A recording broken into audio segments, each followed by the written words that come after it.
সম্মানিত দর্শক শ্রোতা, আসসালামু আলাইকুম।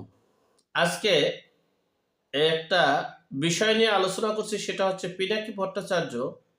তিনি কিন্তু ফ্রান্সে থাকেন। সেই ফ্রান্স বিষয় নিয়ে এবং ফ্রান্সে যে একটা গরম আবহাওয়া হচ্ছে পিনাকি ভট্টাচার্যকে নিয়ে, সে বিষয়ে সংক্ষেপে আলোচনা করছি। দেখেন, আপনারা ইতিমধ্যেই জানতে পেরেছেন, আমার এই বিভিন্ন ভিডিও গণমাধ্যমের জানতে পেরেছেন, ফরাসি যে বাংলাদেশে যে রাষ্ট্রদূত আছে, সেই রাষ্ট্রদূতের অফিসে এই পিনাকি ভট্টাচার্যের সহযোগিতায় ও প্রধান উপদেষ্টার প্রেস সচিবের সহযোগিতায় এখানে নিয়োগ হয়েছিল। সেই নিয়োগের তিনজন কর্মকর্তা, যিনি তুলসী গ্যাবার্ডের এই বক্তব্যকে শেয়ার করে আলোচনা সমালোচনার জন্ম দেওয়ার পর তাদেরকে বরখাস্ত করা হয়েছে। এই মার্কিন যুক্তরাষ্ট্র ফরাসিকে কঠোর বার্তা দিয়েছেন। সেই বার্তার পরিপ্রেক্ষিতে বাংলাদেশের যে মিশন এবং ভিশন নিয়ে আগাচ্ছিলেন, ডক্টর মোহাম্মদ ইউনূসও যে মিশন এবং ভিশন নিয়ে আগাচ্ছিলেন, সে মিশন ভিশন ব্যর্থ হতে যাচ্ছে। অপরদিকে ফ্রান্স থেকে এই পিনাকি ভট্টাচার্য, তিনি বাংলাদেশে আসার জন্য মোটামুটি একটা মানে ক্লিয়ারেন্স করার চেষ্টা করেছিলেন, একটা রাস্তা বের করেছিলেন ডক্টর মোহাম্মদ ইউনূস।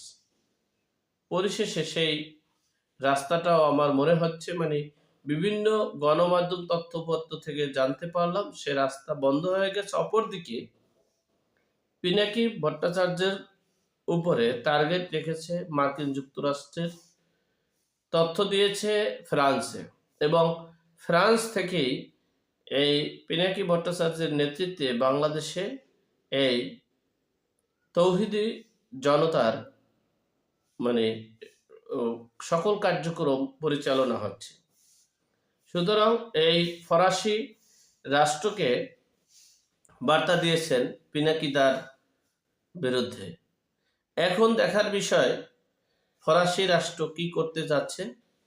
আর ডক্টর মোহাম্মদ ইউনূসের যে স্বপ্ন ছিল যে ফরাসি রাষ্ট্র আমাদেরকে স্বীকৃতি দিয়েছে, জাতিসংঘ স্বীকৃতি দিয়েছে, জো বাইডেন স্বীকৃতি দিয়েছে, জো বাইডেনের একটা অংশ আছে, এই সেই স্বপ্ন আস্তে আস্তে শেষ হতে যাচ্ছে। জো বাইডেনের যে অংশটা আছে সেটা ভ্যানিশ হতে যাচ্ছে এই ডক্টর মোহাম্মদ ইউনূসের কারণে।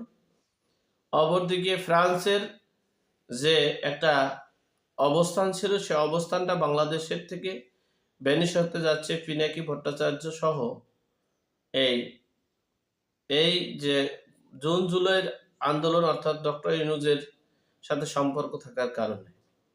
এখন দেখার বিষয় কোন পথে হাঁটছে বাংলাদেশ, কোন পথে হাঁটছে ডক্টর মোহাম্মদ ইউনূস।